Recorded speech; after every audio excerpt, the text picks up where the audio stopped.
Omubaka mu Parliament akiikirira Mawokota South Yusuf Nsibambi mu butongole asaze eddiiro okuva mu kibiina kya FDC n'egatta ku kibiina ekiri mu buyinza ekya NRM.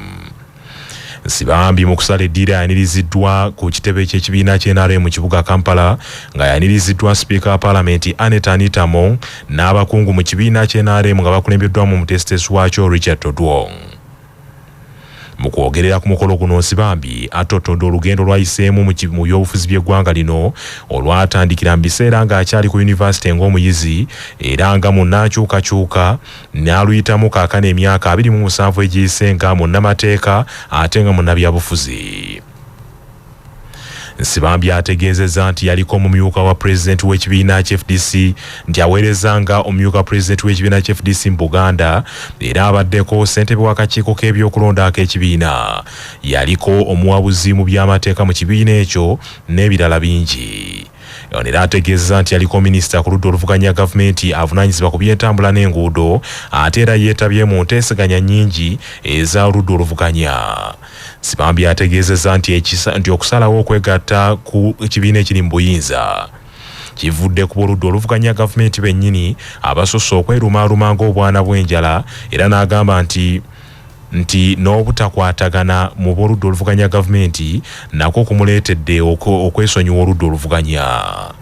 Nsibambi ategeezezza nti ensonga ezikwatagana n'okuteesa mu Parliament agenda kuzivaako wabula nti yennyamira nnyo olw'engeri abaka ba Parliament gye baatandika okwerya omuguju ku nsonga y'ebbago ly'etteeka eryajjawo ekitongole ekivunaanyizibwa ku mmwanyi era nti bino byayongera okumulaga nti oludda oluvuganya gavumenti teruliiko aduumira abaka ne batuuka okwamuka Parliament ate abalala ne basigala mu Parliament mu ngeri eraga nti empaawo akulembera. Bwe mbadde mu Parliament ne bampa obuvunaanyizibwa ku komite esinga obunene: business committee, budget committee, COSASE, infrastructure, physical. Kati zonna by'ebitongole ebyenjawulo. Naye ndaba emirimu gya gavumenti gy'ebadde ekola naye nga tulina obuvunaanyizibwa okugitereeza nga tulowooza tusobola gitereereza mu gye bayita defiance oba okuguguba. Tukikoze ne tukikola emyaka n'emyaka ng'ate tewali kikuguba. Bwe twagenda mu kalulu ne bampa obuvunaanyizibwa okuba minisita w'ebyenguudo n'entambula n'embeera nga tenze nampala we FDC mu Parliament abaka 31. Twagenza okumaliriza kati FDC erina ababaka 9. Bakama baffe abatukulembera ab'oludda oluvuganya bali mu bantu nga 6 kati bali 4 ate n'entambula yaabwe tetegeerekeka okuggyako okuleeta obwegugungo obuleese amaka mangi nga gakaaba. Bwe nayogera ne Pulezidenti Museveni nga n'akalulu tekanabaawo ne mugamba tutambuze embeera eno bweti ne tukulembera ne bannaddiini abalala tubadde mu nkiiko ez'enjawulo nakamubisingana emirundi nga 5. Bwe twogedde ne ndaba nti Museveni gwe nali manyi si ye Museveni oli yennyini ng'omuntu awuliriza, alina think tank, yeebuuza ekitali eno waffe twegulumiza bwegulumiza. Oyo ye Nsibambi wabula Nsibambi era ategeezezza nti ebyobufuzi ebyokusojjagana n'okuwalagana wamu n'obubinja obutambuzi bwa bannabyabufuzi obwakazibwako eggaali nabyo bimukeese n'emugoba mu oludda oluvuganya. Ategeezezza nti ebyaliwo mu mwaka 2018 mu kibuga Arua omwafiira ne Yasin Kauma omu ku bakuumi ba Robert Kyagulanyi Ssentamu Bobi Wine gye yakubirwa essasi eryamutta ne baleka abamaka ge nga bakaaba byemu ku byongedde okumweraliikiriza oludda kwabadde. Mbadde nsaba bannayuganda mututege ffe abasaze eddiiro nga bwe mukiyita ne tujja mu NRM tukkiriza nti eri tewaliyo waaka okujjako okuteeka abantu mu mbiranye ne politics ebyo byobufuzi ebyeffitina n'enkuubiiro. Nzize wano ku kitebe okubabuulira mu kamera nti kakati ndi wa NRM, si wa NRM nti noonye byakulya bwe bajja ebiri tewali mutawaana kubanga ndi munnayuganda. Naye ekisinga obukulu bwe buweereza. Nsaba mutuyambe mubuulire abantu eyo nti ekiri eri si kibi nnyo nga bwe tubadde tukirabye. Tusaba okubeetondera abafiiriddwa abantu baabwe mu buvuyo buno nga tubabuulira. Ebyo nga bikyali bityo bannakibiina kya FDC mu disitulikiti y'e Masaka banyiivu okukamala era obusungu bujula okubaabya olwabadde mukama waabwe abatwala mu Buganda Yusuf Nsibambi okwabulira ekibiina ekyo laba bwe yeesoga NRM.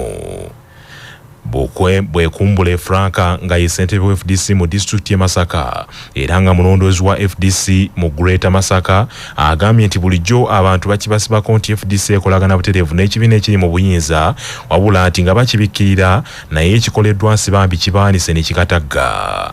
Bwekumbule Franka yejjusizza olunaku lwe baasindiikiriza Ssemujju Nganda okuva ku bwannampala bwa FDC mu paalamenti ne bamusikiza Nsibambi. Nsibambi atunulidde nkyukakyuka nga bwe tubadde ffenna mu sitwago.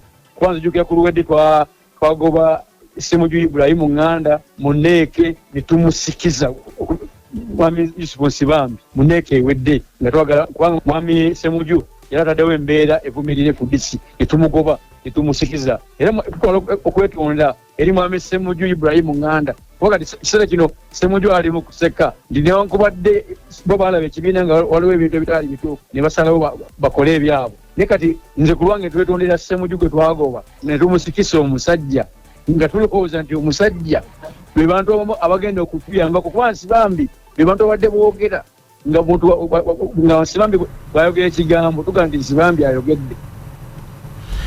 Namutikwa w'enkuba afudde empye mu disitulikiti y'e Lwengo aleese abaayo basobeddwa eka ne mu kibira ennyumba eziwerako azirese ku ttaka. Omusasi waffe Ssaalongo Edward Tomusange Kayinja akaabituwe.